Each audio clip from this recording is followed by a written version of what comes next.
السلام علیکم دوستو، کیسے ہیں آپ سب؟ میں زبینہ فیاض ایک بار پھر آپ کے ساتھ تو میں شروع کر رہی ہوں تاوان عشق بائے محمد فیاض ماہی صاحب ایپیسوڈ 16۔ وفی اور اکبر علی کے ساتھ ساتھ رحمان اور عبداللہ کا رنگ بھی زرد ہو چکا تھا۔ بریگیڈیئر ان کی طرف بڑھ رہا تھا کہ وہ اپنی اپنی جگہوں پر چوکس ہو کر رہ گئے۔ اللہ تعالیٰ نے ان کی مدد کی۔ اسی لمحے شاتم رسول، گستاخ رسول، کارٹونسٹ ممبر کی گاڑی پارلیمنٹ کے مرکزی گیٹ سے اندر داخل ہوئی۔ بریگیڈیئر کے چند لمحوں کے لیے توجہ اس جانب مبذول ہوئی تو ان کی سانسوں کی روانی بحال ہو گئی۔ انہوں نے اس ممبر کو گاڑی سے باہر نکلتے دیکھ کر آنکھوں ہی آنکھوں میں ایک دوسرے کو اشارہ کیا، اور پھر اکبر علی کی گونجدار آواز نے بھی ان کو گرما دیا۔ نعرہ تکبیر، اللہ اکبر! نعرہ تکبیر! اکبر علی کی اس آواز کے ساتھ ہی افی کی کلاشنکوف نے گولیوں کی بوچھاڑ کر دی جو شاتم رسول کے غلیظ وجود کو روشندان میں تبدیل کر گئی۔ اکبر علی اور رحمان نے چاروں طرف گولیوں کی بوچھاڑ کر دی، جس سے بہت سارے ملعون جہنم واصل ہو گئے۔ عبداللہ نے جیپ پارلیمنٹ کی بلڈنگ کی طرف دوڑا کر چھلانگ لگا دی۔ اسی لمحے چھت پر سے ان پر گولیاں بارش کی طرح برسنے لگی۔ وہ کھلے صحن میں تھے۔ سب سے پہلے اکبر علی گولیوں کا نشانہ بنا۔ وہ تڑپ کر گرا اور جام شہادت نوش کر گیا۔ ایک دم کان پھاڑ دینے والا دھماکہ ہوا اور جیپ میں پڑا ہوا اسلحہ بارود دھماکے سے پھٹ گیا اور پارلیمنٹ کی بیرونی دیوار تنکوں کی طرح ہوا میں بکھر گئی۔ گیٹ اور چھت پر سے ان پر فائرنگز میں تیزی آ گئی تھی۔ گولیوں نے ان کا مقصد پورا کر دیا تھا۔ وہ باری باری کلمہ حق بلند کرتے ہوئے جنت کی ٹکٹیں لے کر اس کے حقدار بن گئے تھے۔ حوران جنت ہاتھوں میں تازہ اور جنت کے گلابوں سے بنے ہوئے ہار لے کر آسمان پر ان کی منتظر تھی۔ انہوں نے آخری لمحہ بارود اور دھوئیں کی بارش میں ایک دوسرے کی طرف دیکھا تھا۔ ان کی آنکھوں میں خوشی ناچ رہی تھی، ہونٹوں پر اللہ اور اس کے رسول کا ذکر تھا، اور دل بارگاہ الہی میں شکرانے کے طور پر جھکا ہوا تھا۔ دوسری طرف کلیم اللہ نے زندان میں وہ رات اللہ تعالیٰ کو مناتے ہوئے گزار دی تھی۔ اس نے رو رو کر رب تعالیٰ کی بارگاہ میں اس کا بندہ بننے پر شکر ادا کیا، اور اپنے عشق کو لازوال بنانے کے لیے اس کے محبوب اور کائنات کی شمع رسالت پر لاتعداد درود شریف پڑھا تھا۔ اس کی آنکھ لگ گئی مگر قسمت جاگ اٹھی تھی۔ انجان اور نہ سمجھ آنے والی جگہ پر وہ تخت پر بیٹھا ہوا تھا۔ اس کے ارد گرد نورانی نور کا ہیولہ بن گیا تھا۔ اس کے دائیں اور بائیں انتہائی خوبصورت عورتیں پنکھے سے اسے دھیرے دھیرے ہوا دے رہی تھی۔ تا حد نگاہ دودھ اور شہد کی بہتی ہوئی نہریں اور درختوں پر لگے ہوئے لذیذ اور شیرینی سے بھرے بھرپور پھل اس کی دسترس میں تھے۔ وہ ہاتھ بڑھا کر کسی نہ کسی پھل کی طلب کرتا تو وہ اس کے ہاتھ میں پہنچ جاتا تھا۔ خوبصورت عورتوں نے اسے زرق برق لباس زیب تن کروایا، اس کے بال سنوارے اور اس کے سر پر حسین اور قیمتی پتھروں سے جڑا ہوا تاج پہنا دیا۔ اس کے ارد گرد پھیلے ہوئے نورانی ہیولے انسانوں کی شکلیں اختیار کرنے لگے تھے۔ ایک دم ایسا ماحول بن گیا کہ وہ ایک سلطنت کا بادشاہ تھا اور باقی تمام رعایا وہ تخت نشین تھا، اور اس کے سامنے قطار در قطار غلاموں کی تعداد تھی۔ اس کے کانوں میں ایک غلام کی آواز گونجی جو دوسرے سے پوچھ رہا تھا، یہ کون ہے اور ہمیں اس کی غلامی میں کیوں دیا گیا ہے؟ اس نے کون سا ایسا کام کیا ہے کہ ہم 5 وقت کے نمازی اس تخت تک نہیں پہنچ سکے؟ وہ خود غلام کی بات سن کر پریشان ہو گیا، مگر دوسرے ہی لمحے اس سمجھدار غلام کا جواب اس کی سماعت سے ٹکرایا۔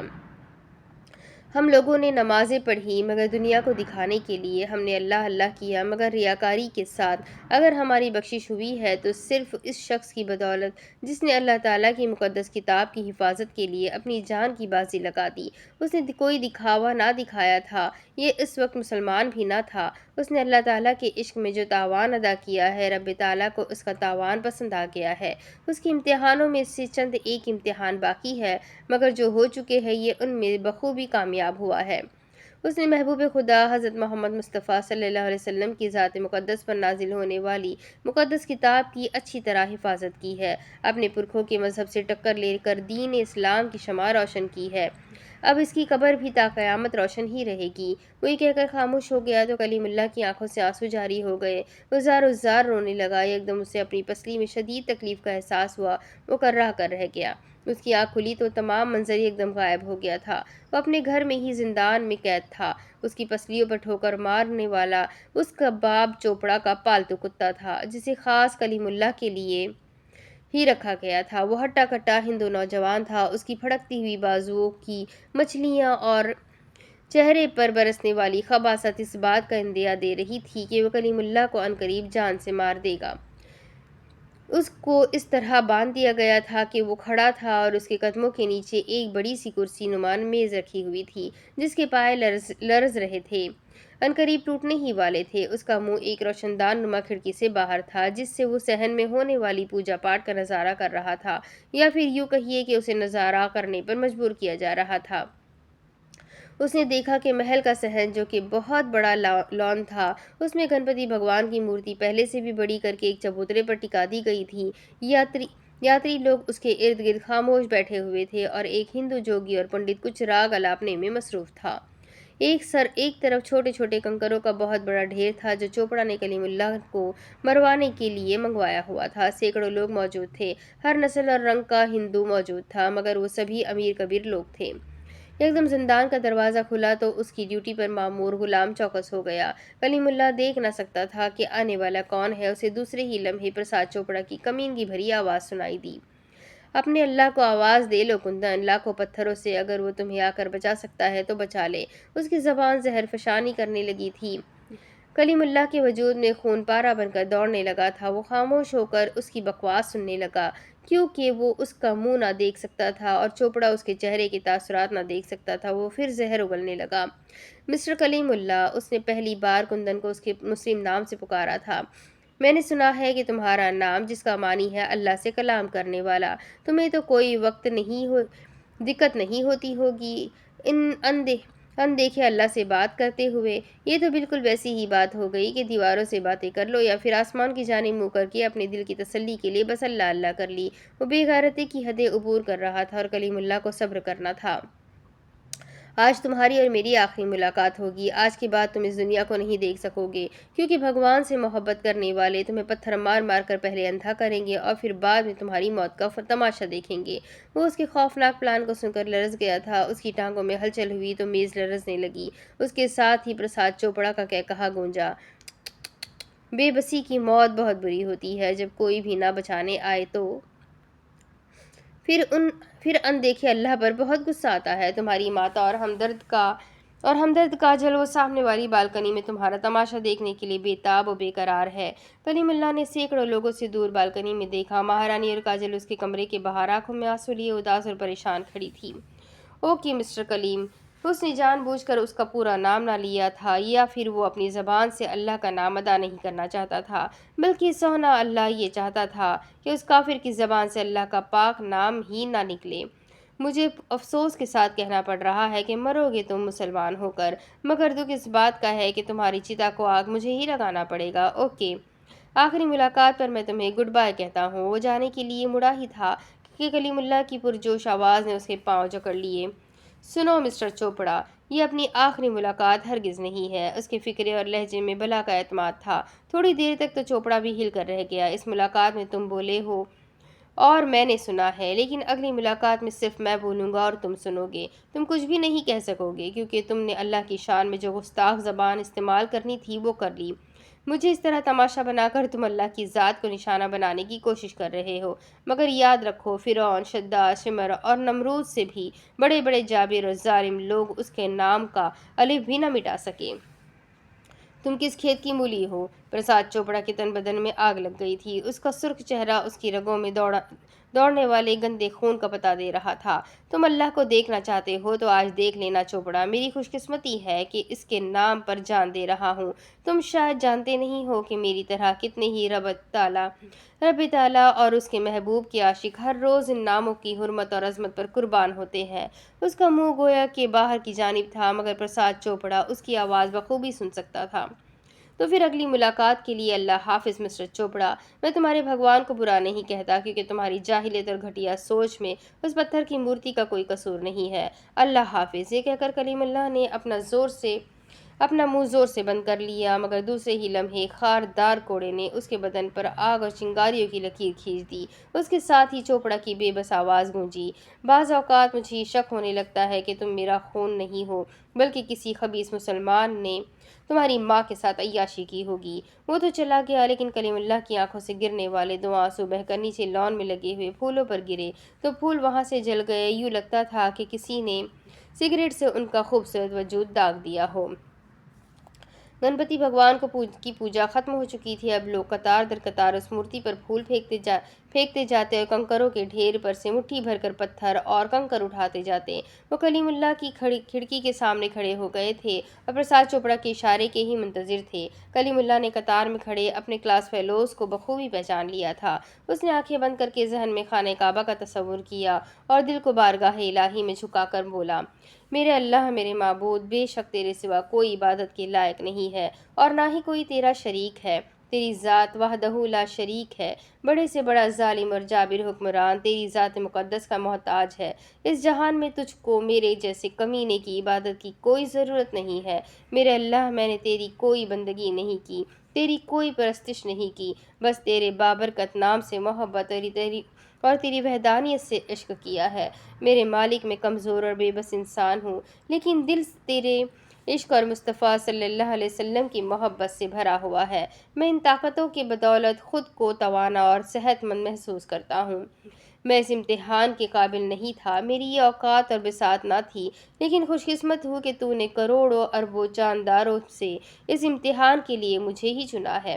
میرے اللہ، اگر یہ تیرے عشق کا تاوان ہے تو پھر اس تاوان کو ادا کرنے کی ہمت اور طاقت عطا فرما اور روز محشر مجھے سرخروئی عطا فرما۔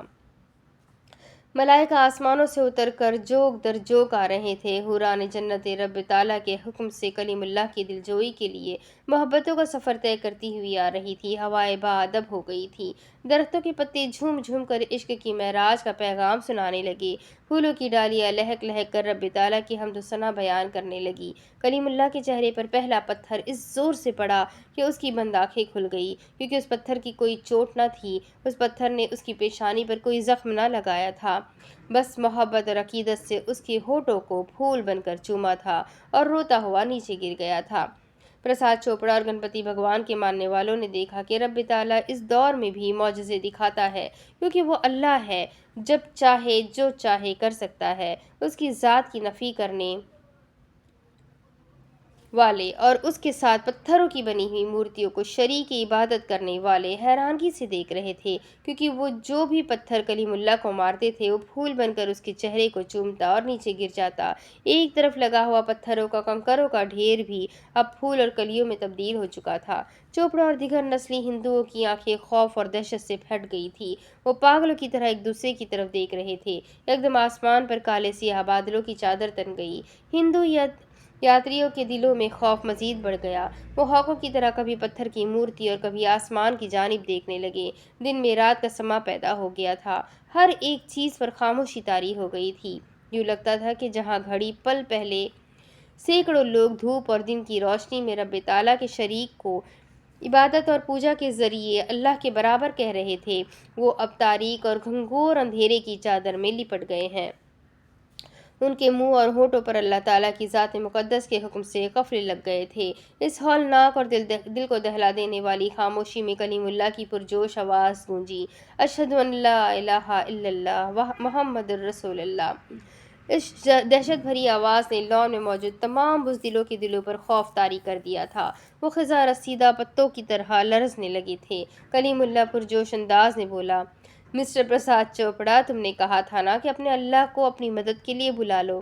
دیکھو، میرا اللہ اپنی عظمت اور بزرگی کے ساتھ میری مدد کو آ گیا ہے۔ وہ رحمان و رحیم ہے، مگر جبار و قہار بھی ہے۔ تم کہتے تھے نا کہ اللہ دکھائی نہیں دیتا، ہر طرف دل کی آنکھیں کھول کر دیکھو چوپڑا، تمہیں میرا اللہ ہر طرف دکھائی دے گا، ان بادلوں میں، گھٹاؤں میں، آسمانوں اور فضاؤں میں، تمہارے دل میں لادے گئے ان پتھروں میں بھی جو اللہ کی وحدانیت بیان کرتے کرتے پھول بن گئے ہیں۔ اس کی رحمت کے طلبگار بن جاؤ، اس کے قہر کو مت پکارو۔ کلیم اللہ کی آواز کی گونج ختم ہوئی تو نہ سمجھنے والی آواز کی گونج نے ہر ایک دل کو لرزا دیا۔ وہ کان کھڑے کر کے آنے والے طوفان کو سننے اور سمجھنے کی کوشش کرنے لگے، مگر جو سمجھ آ جائے وہ اللہ کیوں کر ہوا۔